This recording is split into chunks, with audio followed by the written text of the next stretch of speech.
Elizabeth I, the last Tudor monarch, was born at Greenwich on September 7, 1533, the daughter of Henry VIII and his second wife Anne Boleyn. Her early life was full of uncertainties, and her chances of succeeding to the throne seemed very slight once her half-brother Edward was born in 1537.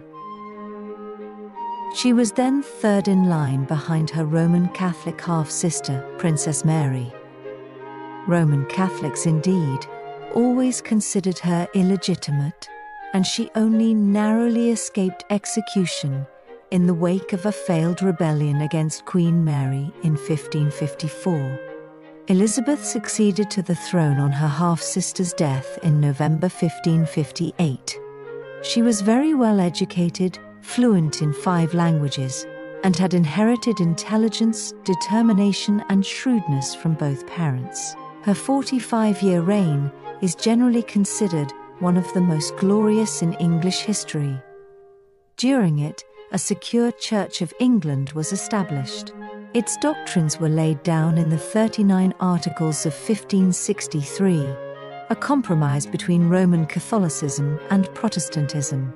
Elizabeth herself refused to make windows into men's souls.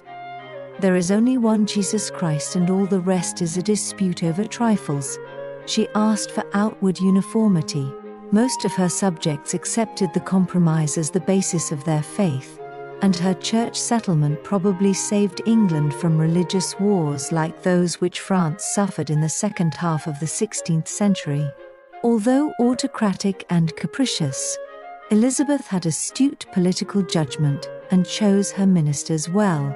These included William Cecil, later Lord Burleigh, Secretary of State, Sir Christopher Hatton, Lord Chancellor, and Sir Francis Walsingham, in charge of intelligence and also as Secretary of State.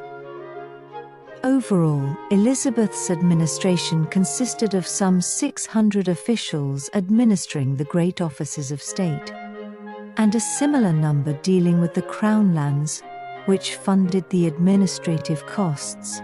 Social and economic regulation and law and order remained in the hands of the sheriffs at local level, supported by unpaid justices of the peace. Elizabeth's reign also saw many brave voyages of discovery, including those of Francis Drake, Walter Raleigh, and Humphrey Gilbert, particularly to the Americas. These expeditions prepared England for an age of colonization and trade expansion, which Elizabeth herself recognized by establishing the East India Company at the very end of 1599. The arts flourished during Elizabeth's reign.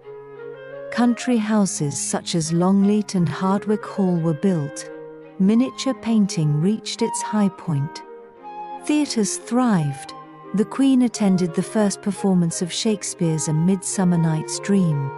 Composers such as William Byrd and Thomas Tallis worked in Elizabeth's court and at the Chapel Royal, St James's Palace. The image of Elizabeth's reign is one of triumph and success. The Queen herself was often called Gloriana, Good Queen Bess, and the Virgin Queen, investing in expensive clothes and jewelry to look the part, like all contemporary sovereigns. She cultivated this image by touring the country in regional visits known as progresses, often riding on horseback rather than by carriage. Elizabeth made at least 25 progresses during her reign. However, Elizabeth's reign was one of considerable danger and difficulty for many, with threats of invasion from Spain through Ireland and from France through Scotland. Much of northern England was in rebellion in 1569–70. A papal bull of 1570 specifically released Elizabeth's subjects from their allegiance, and she passed harsh laws against Roman Catholics after plots against her life were discovered. As a likely successor to Elizabeth, Mary spent 19 years as Elizabeth's prisoner, because Mary was the focus for rebellion and possible assassination plots, such as the Babington plot of 1586. Mary was also a temptation for potential invaders such as Philip II. In a letter of 1586 to Mary, Elizabeth wrote, "You have planned to take my life and ruin my kingdom. I never proceeded so harshly against you." Despite Elizabeth's reluctance to take drastic action, on the insistence of Parliament and her advisers, Mary was tried, found guilty, and executed in 1587. In 1588, aided by bad weather, the English Navy scored a great victory over the Spanish invasion fleet of around 130 ships, the Armada. The Spanish Armada was intended to overthrow the Queen and re-establish Roman Catholicism by conquest, as Philip II believed he had a claim to the English throne through his marriage to Mary.